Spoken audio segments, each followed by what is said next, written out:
Vamos começar por aqui. Alguém aqui já teve contato com desenvolvedores, com fábrica de software? Quem aqui já teve contato com essas pessoas?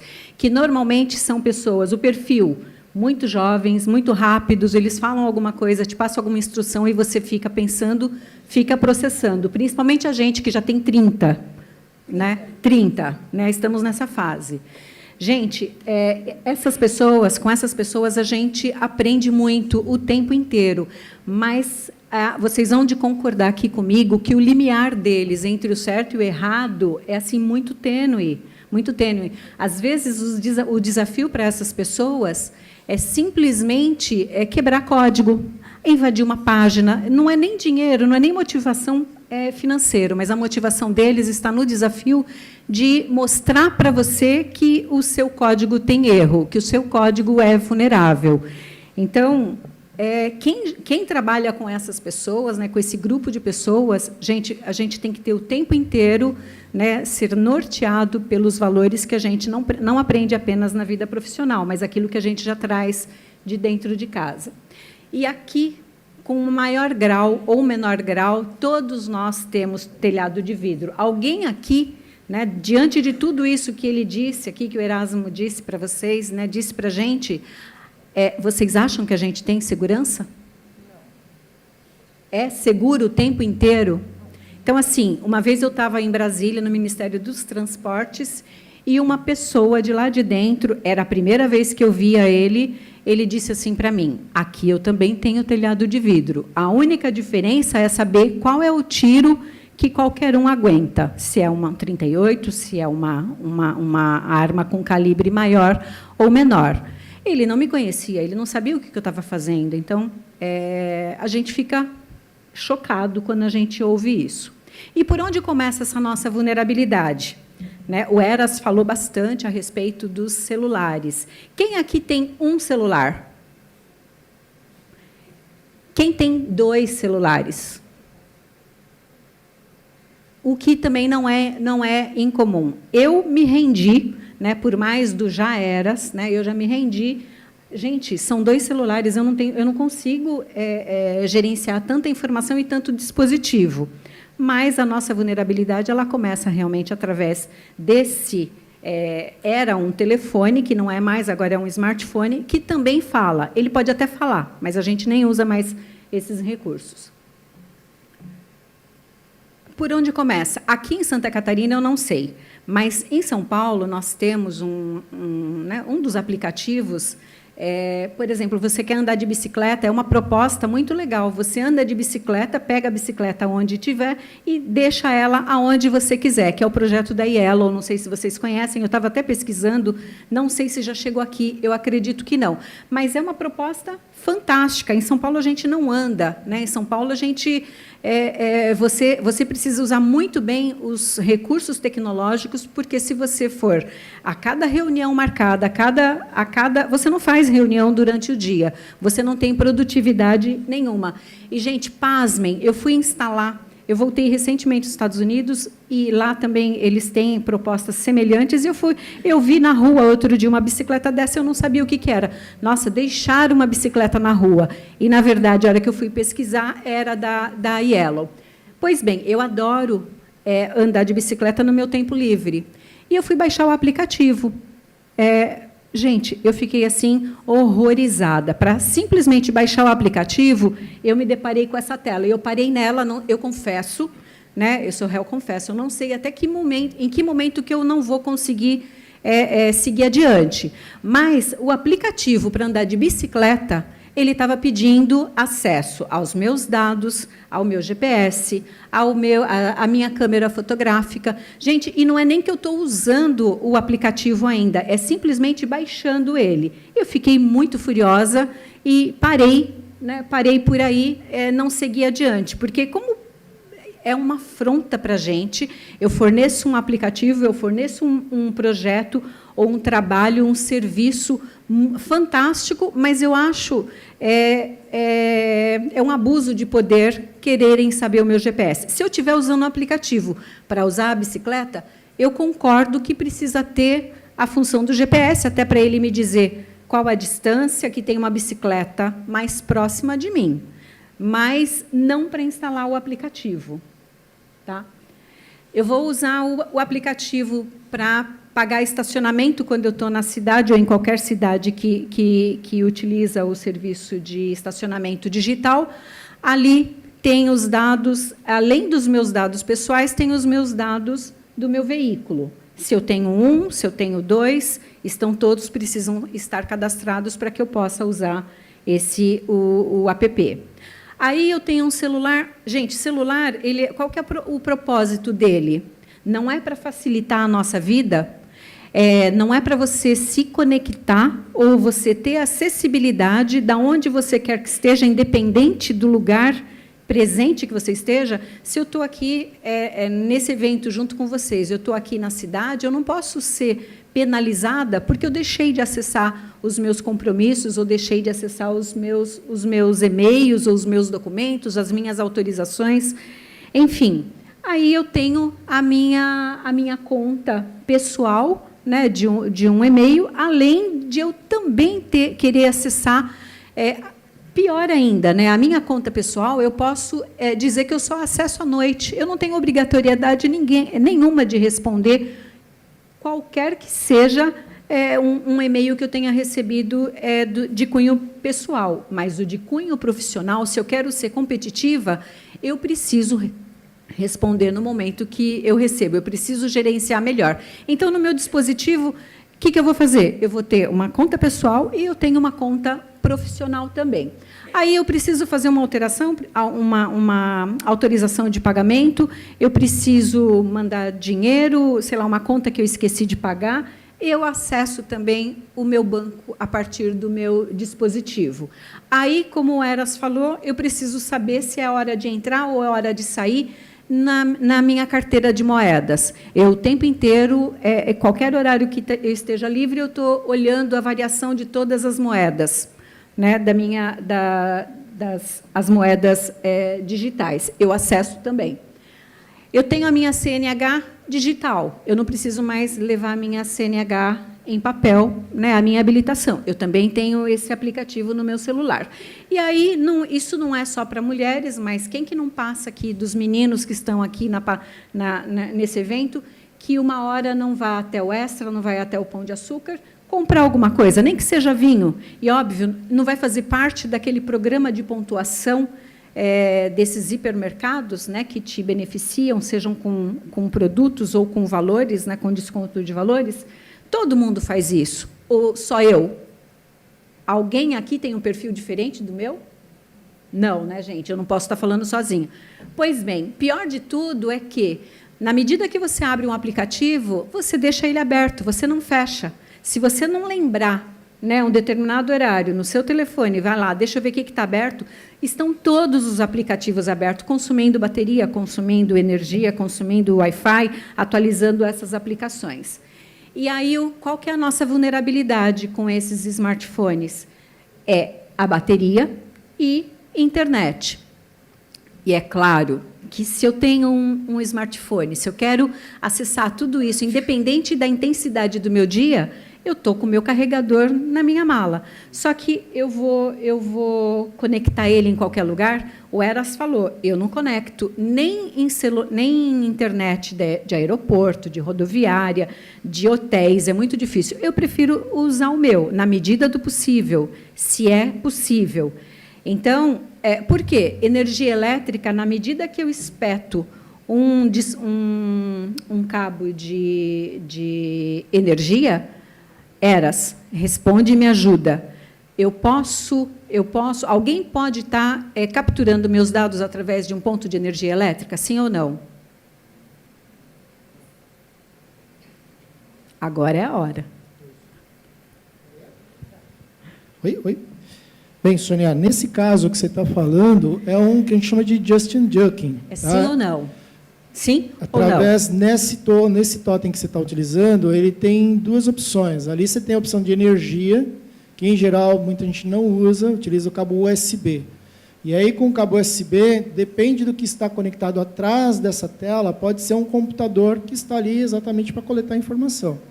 A questão é que as pessoas deixam o celular, em geral, ligado. E quando ele fica ligado, os dados ficariam disponíveis. Óbvio que aparece na tela do celular a opção de MTP. Mas, em muitos casos, basta conectar o USB, ele já vai dar acesso ao celular.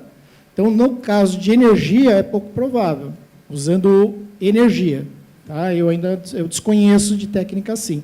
A não ser que o malware não, né? O plugin esteja no dispositivo onde vai passar a energia. E ali ele copiando os dados, mas em geral é pela USB. Tá? Então, nesse caso onde você mostra assim, a vulnerabilidade é geral, porque você não sabe o que está por trás ali. Né? Perfeito. Então, imagino, né, se vocês concordam comigo, que existe uma vulnerabilidade em termos de energia elétrica e em termos de internet, correto? Eu não digo de energia elétrica, Sônia. Energia elétrica é energia elétrica. O USB, ela é um cabo USB que vai estar conectado ao dispositivo que daria acesso aos arquivos, né? Uhum. Mas, pela energia, eu ainda desconheço. Tá? Se alguém souber e quiser falar depois, fica à vontade. Pela energia, eu desconheço. Até porque já tem internet pela energia. Tá? Agora, eu ainda não vi ataques diretamente usando 110, 120 volts. Ainda ótimo. Não vi. Que não te ouça. Tá bom. Obrigada. E aí, outra vulnerabilidade também. Não é vulnerabilidade, são as praticidades do dia a dia. Eu convivo com ele, né, conheço ele há mais de 8 anos, e a cada dia, a cada hora, ele vem me trazer uma situação nova. Só que, gente, a gente precisa viabilizar o negócio também, porque senão o negócio não anda. Então, assim, nós temos que ter um equilíbrio entre as duas coisas. Ele me traz o tempo inteiro problemas e como é que eu vou gerenciar isso? Porque senão não tem viabilidade nenhuma. Mas a questão de, novamente, né, no celular, eu armazeno dados meus pessoais ou da empresa. Eu armazeno na nuvem ou eu armazeno no meu dispositivo? Enfim. E aí, se vocês abrirem o navegador de vocês e colocarem uma pesquisa, né, o que nós tivemos de vulnerabilidade ou de vazamento de dados recente, todos esses casos que eu vou mostrar para vocês, vocês vão encontrar lá e com muito mais propriedade. A gente teve o caso que envolveu o Facebook, que essa vulnerabilidade, os especialistas conseguiram dados pessoais e curtidas, né, de mais de 50 milhões. Esse número é bastante otimista, porque o número foi muito maior. Então, foram as informações pessoais, como curtidas, dados, postagens, e aí teve o que pode ter dado a origem, né, nas questões das eleições presidenciais em 2006, do Donald Trump. Tá? Uma outra, esse da CIA também foi recentemente vazamento de informações da CIA, onde os dados que foram vazados, nome, e-mail, o valor adquirido do produto, número do pedido, quem fez a transação, e ficaram todos eles disponíveis. Eras, a minha pergunta para você, quando vazam essas informações, você já recebeu algum arquivo com todos esses clientes ou todos esses usuários que tiveram os dados expostos na internet, sim ou não?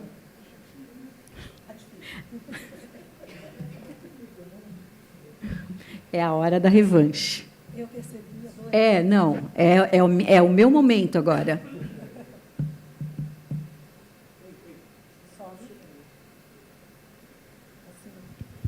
Agora sim. Meu Deus, quanta pergunta. Vamos lá. Bem, tem várias frentes.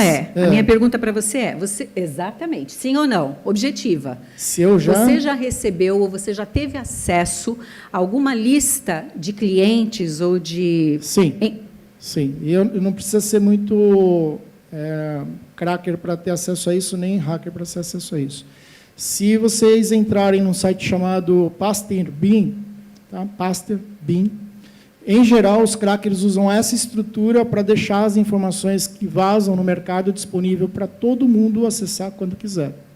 Inclusive, o último acesso que eu não tive da lista toda, até porque eu precisava disso para fundamentar que é possível, sim, ter acesso às informações, da Atlas, por exemplo, daquela empresa que tinha uma propaganda forte de Bitcoin no mercado. A minha lista tem mais ou menos 800 nomes, e-mails, telefones e outras informações na lista. Então, geralmente, eles publicam. E, óbvio, que vai estar disponível para quem está nesse meio, né? Ou para o bem ou para o mal. Perfeito. Tá? Obrigada. Outro case, né? Na verdade, não é case, é causo, né? Porque case é quando a coisa é boa, né? Causo é quando acontece essas questões. Aqui, o que me surpreende é a Deloitte, por exemplo, ela teve um vazamento de dados onde é uma empresa de auditoria, uma grande empresa de auditoria, e simplesmente vazou informações, né? Não só as informações de clientes, mas plano de negócios. Né? Então, gente, a empresa ela não usava nem a autenticação de 2 fatores, que é aquilo que o Eras falou na apresentação dele. Grave. Tá? A XP ela teve também um vazamento de dados em 2013, onde, na época, apenas, acho que 3 ou 4 clientes tiveram subtraído de suas contas, né, da XP Investimentos, mais de R$500 mil. A XP, simplesmente, o plano de contingência dela foi lá e restituiu esses valores aos clientes. Porém, 4 anos depois, em 2017, esse cybercriminoso ele começou a ter acesso, ele acessou, ele começou a entrar em contato com os mais de mais de 29 mil clientes que ele teve, que eles roubaram há 5 anos, em 2013. E não só isso, mas também com o executivo da empresa, para que a empresa não tivesse um problema de imagem no mercado. E mais, eles não queriam em dinheiro, eles queriam em Bitcoin, que o pagamento fosse feito em Bitcoin. Grave. Um dos bancos digitais também teve vazamento de dados, né? E quais foram as informações que vazaram dos clientes? Nome, e-mail, saldo de conta corrente, enfim. É muita informação, gente. E eu tenho um caso, né, também para contar, não é case. Quando eu trabalhei 11 anos no setor de telecomunicações, na época ainda da privatização, e eu fui contratada para ser gestora da informação da empresa. E nós estávamos, né, naquela questão de adoção de tecnologia, a gente ia digitalizar todos os contratos de clientes. E eu tinha que fazer uma negociação com a área de fraudes, que ela queria todos os documentos do cliente, ela queria que a gente armazenasse tudo aquilo, só que eu precisava viabilizar o negócio para a empresa. E a área de fraudes, o que ela me pedia? Na verdade, ela não me pediu. Quando eu fui digitalizar, que eu fui fazer a avaliação de todos os documentos que a gente estava coletando na empresa, pasmem, eles coletavam uma cópia de um talão, de uma folha de cheque, ou, pior ainda, eles tiravam uma cópia do cartão do bancário do cliente. O cliente, por um lado, ele quer o serviço, a empresa, por outro lado, ela quer se prever de qualquer problema que ela vai ter com esse cliente.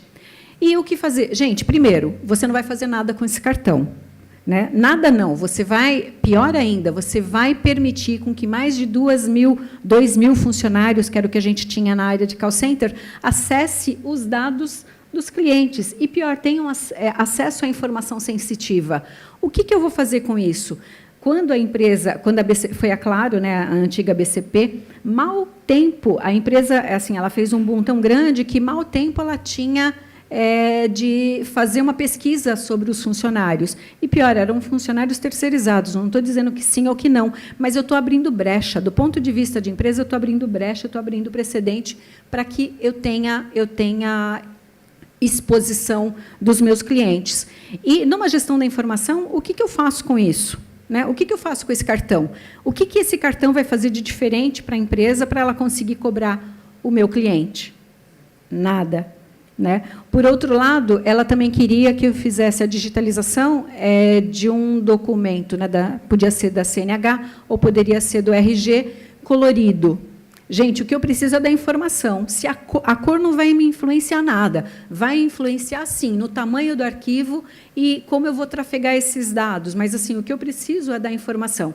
Mas, enfim, entre você ter o negócio, ter um recurso limitado, você precisa negociar. Mas, às vezes, as pessoas, né, as empresas pedem coisa para você que não é factível, ou elas te levam a um risco, né, uma possibilidade de risco muito maior.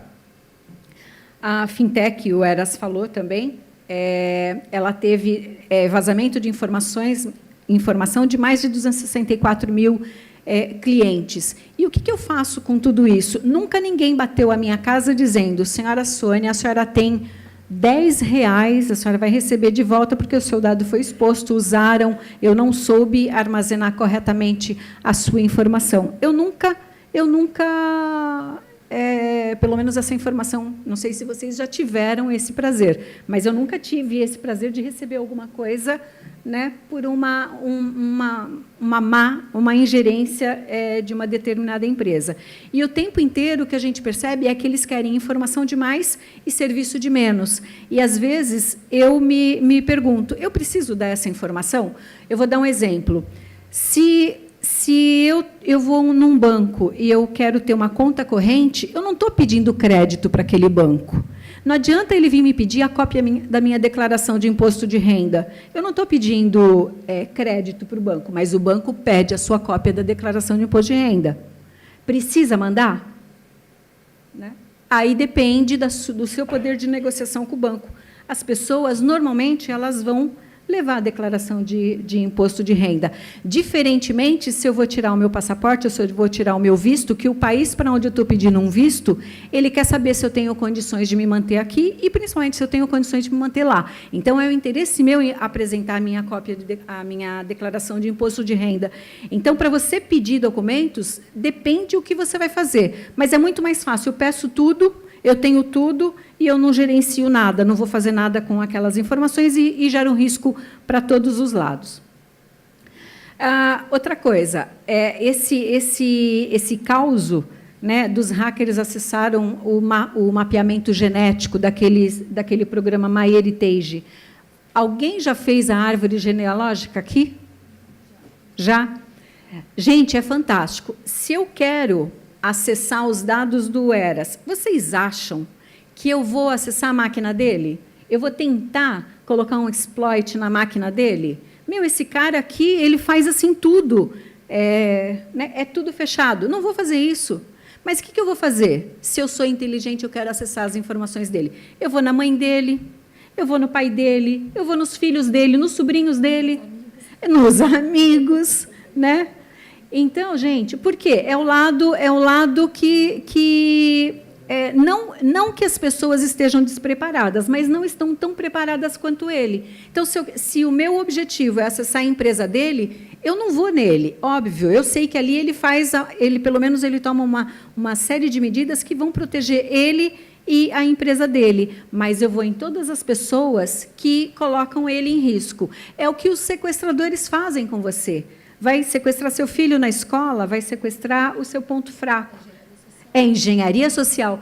E o MyHeritage, o que ele tem? Ele tem os seus dados, a sua data de nascimento, quem são os seus pais, assim, tem toda a informação.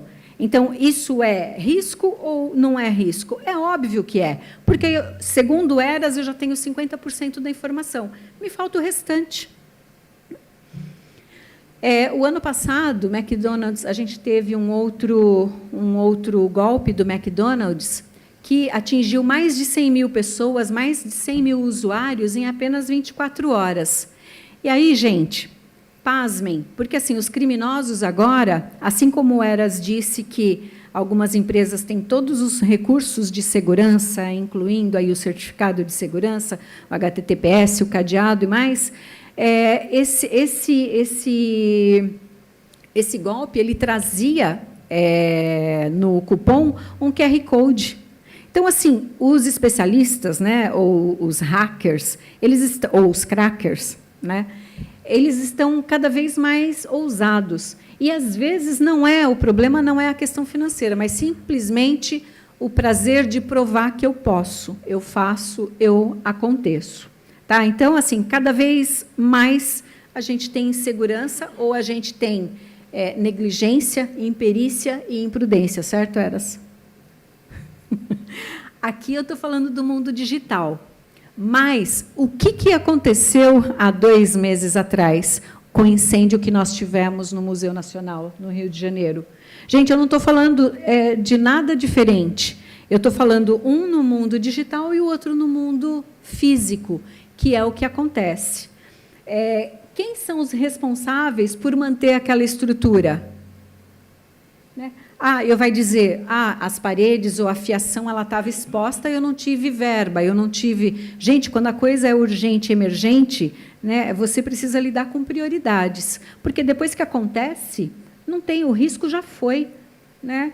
E aí, o mais triste de tudo é que o fogo varreu não só registros, né, peças que eram exemplares únicos. Seja arte, seja história, tudo foi perdido. É lamentável mesmo. Além de todos os, né, todas as questões, ou todos os itens que eles tinham custodiado lá no Museu Nacional, eu trago aqui para vocês porque entra também na questão não só da digitalização ou da informação, que são as páginas do Diário de Anne Frank, que foram censuradas e até hoje elas não foram reveladas. E aí, gente, perdeu. E aí, a gente vai se acostumar com isso? Vai continuar cometendo, né, essa imperícia? O que mais? Imperícia, negligência e imprudência? Né? Eu estou falando... E aí vem a lei, né, 13.709, de agosto deste ano,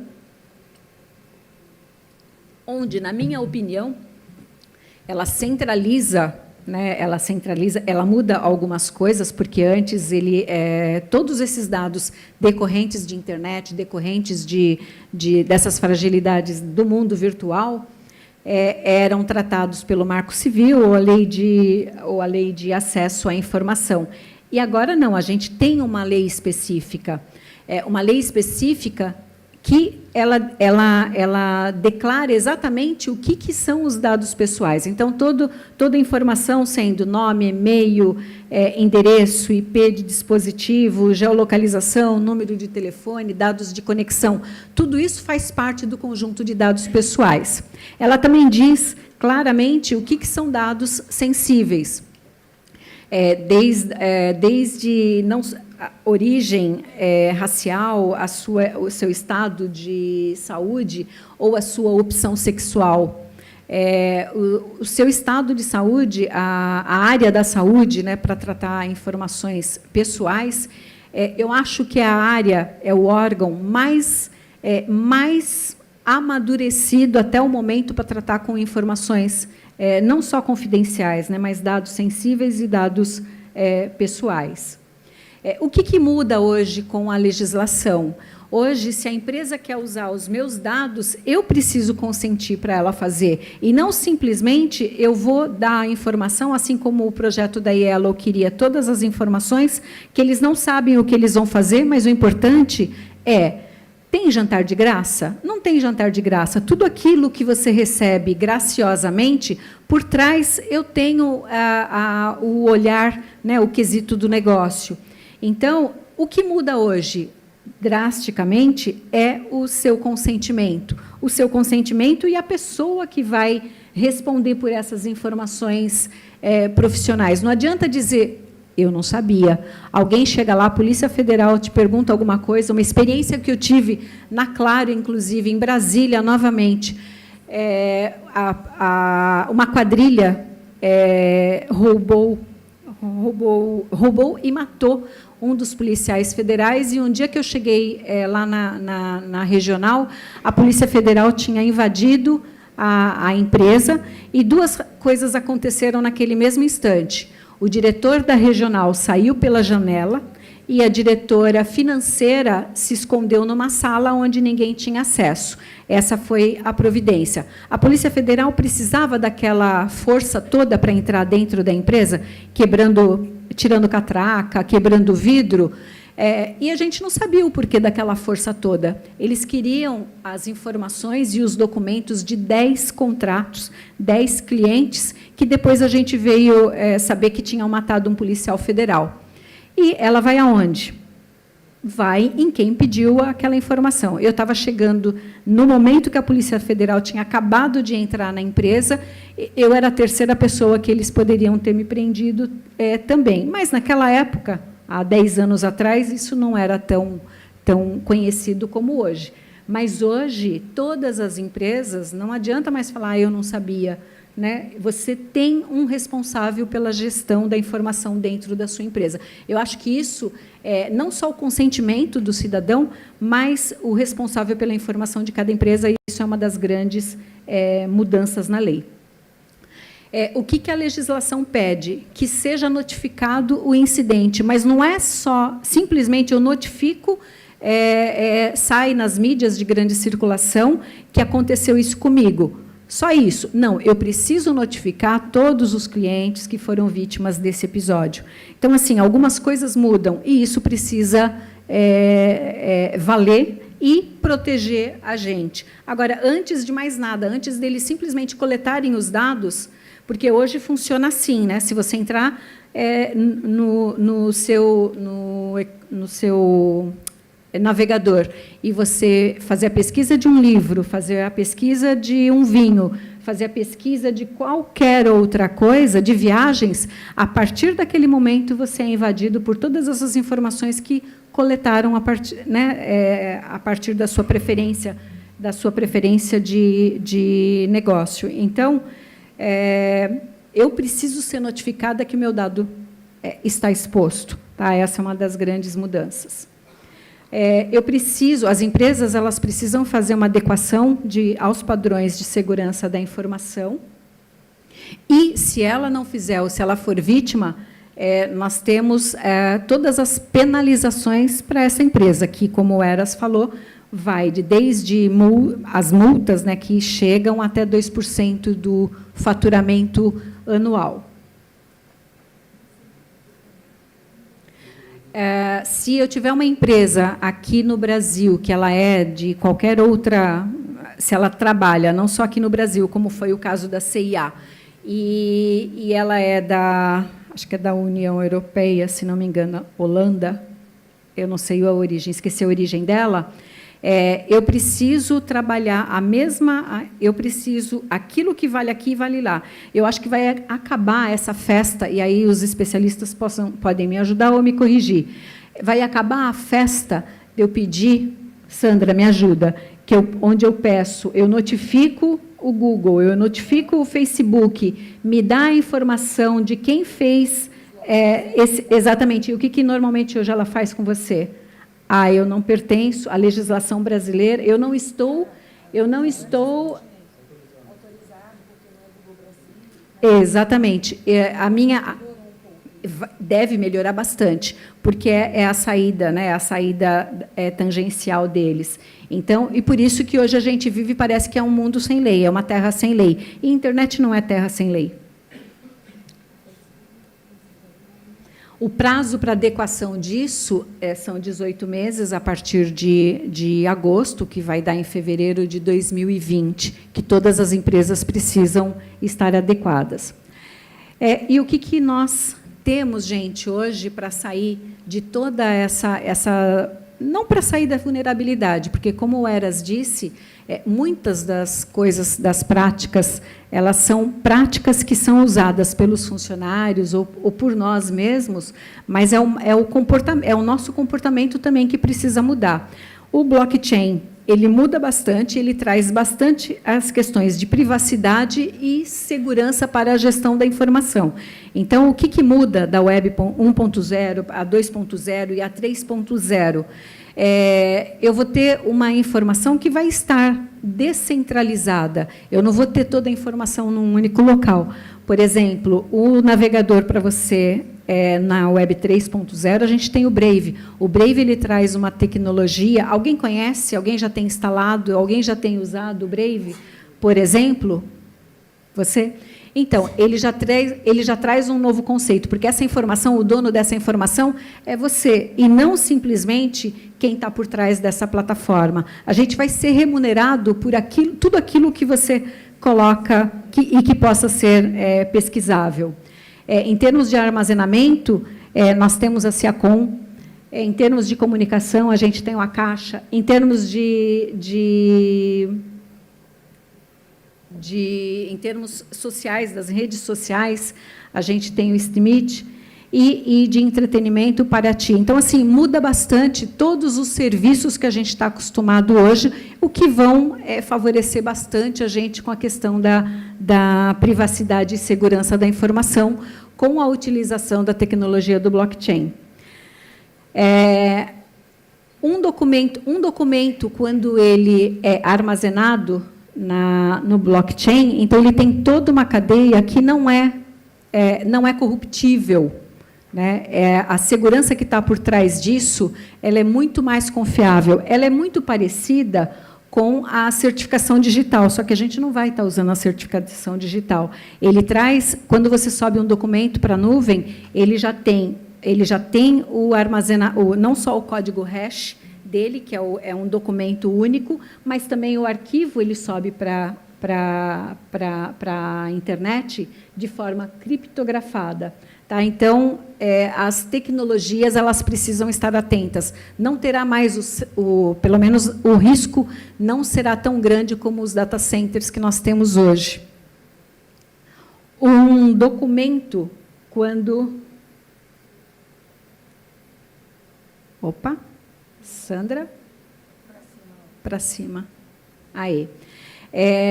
Quando eu faço a gestão de um documento digital, ou quando eu faço a gestão de um documento que nasce ainda muito em papel, só aqui nessa imagem, gente, eu tenho uma vulnerabilidade muito grande.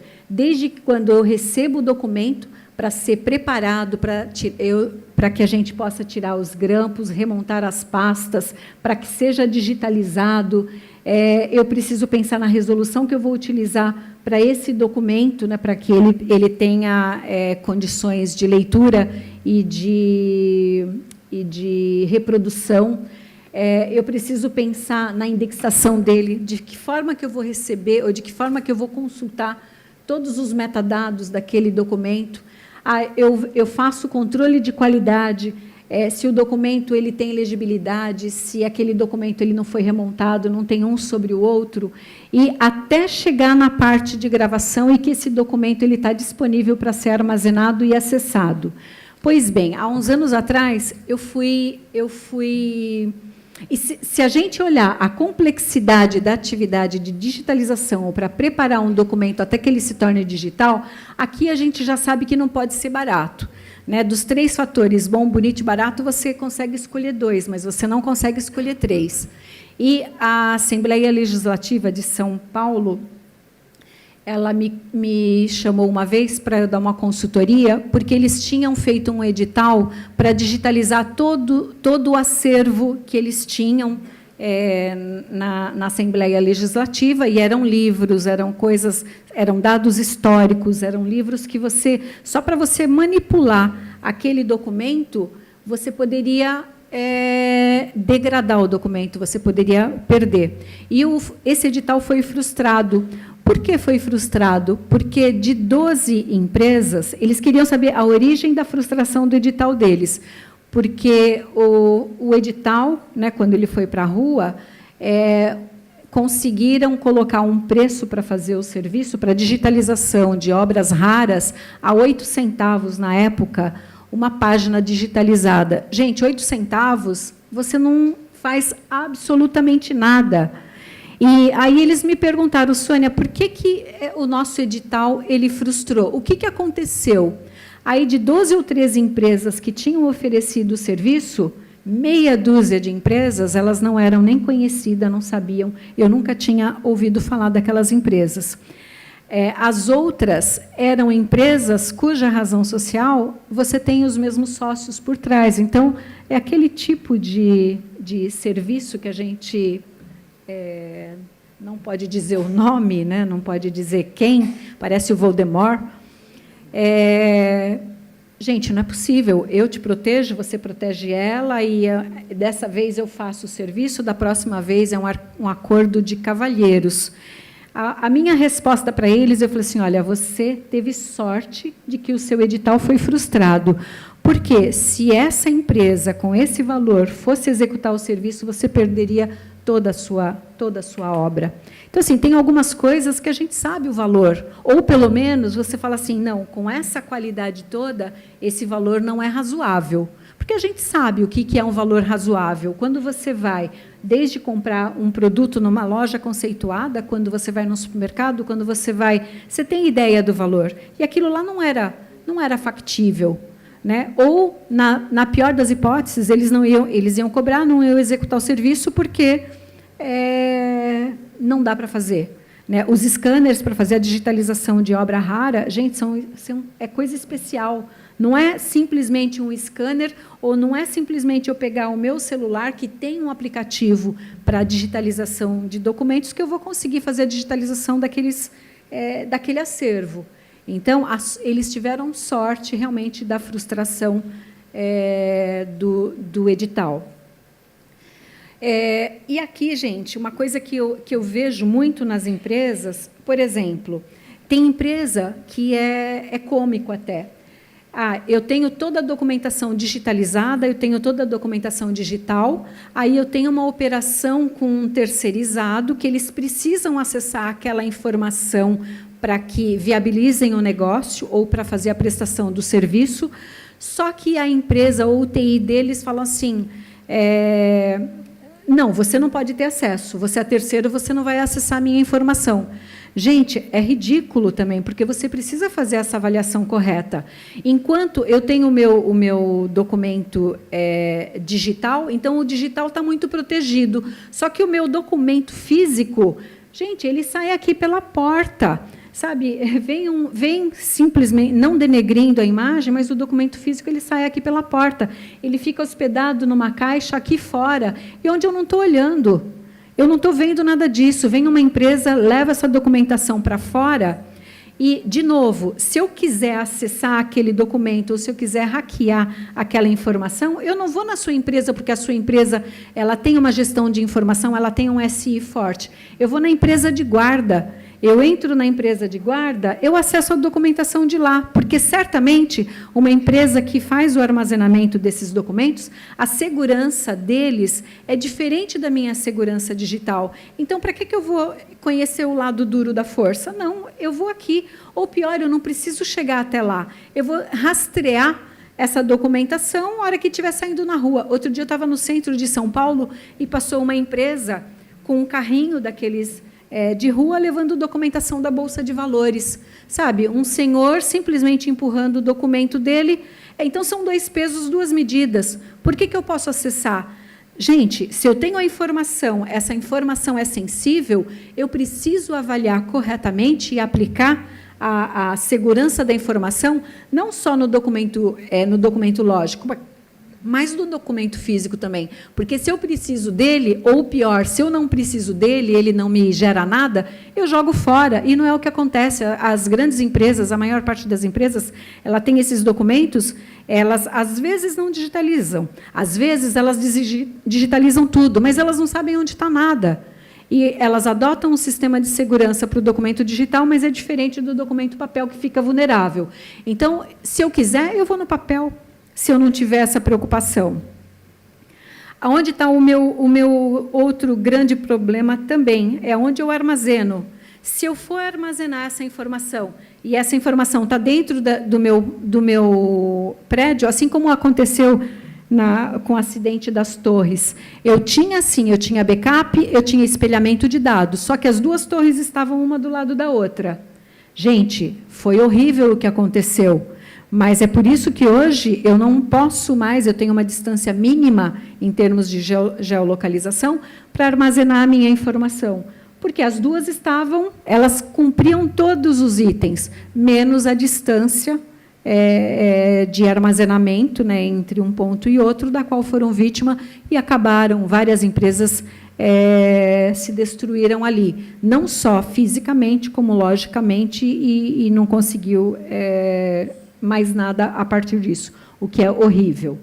Tá? Então, assim, novamente, o que eu preciso? É muito mais fácil eu trabalhar na prevenção, no monitoramento, na preservação e, principalmente, na resposta a incidentes, se eu tiver algum incidente. Obrigada. Espero, se vocês tiverem alguma pergunta, eu corri bastante, porque o Já Eras, né, ele tinha muito mais informação, ele não respeita o tempo dele, então eu corri bastante para a gente ser mais pontual. É verdade, eu peço perdão, tá, Sônia, a vocês também que vão palestrar agora. Eu acabo sendo um pouco prolixo nas coisas, porque eu tento, às vezes, até desenhar algumas coisas que é questão técnica, peço até perdão, realmente. Eu vi que você falou da preparação. Geralmente, a preparação, e nós participamos de alguns projetos nesse sentido, ela é feita por profissionais que não têm especialização para tirar a traça, tirar os grampos e por aí vai. E depois ela passa para uma outra mão de outra equipe que também não tem preparação. E aí você já começa errado, e aí quando você for digitalizar e subir para a nuvem, todo o processo é perdido porque começou errado. É isso? É isso mesmo.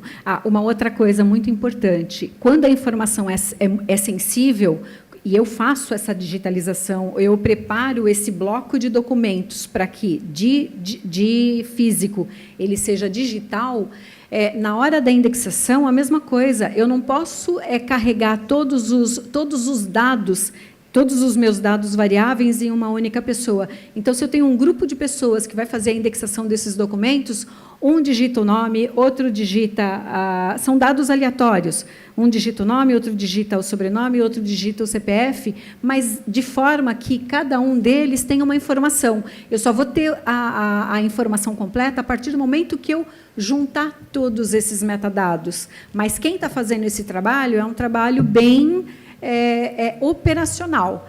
E ele não tem a informação, como tudo na vida, né? Eu não posso ter a minha informação ou todos os meus ovos em uma única cesta. Obrigado, bem lembrado.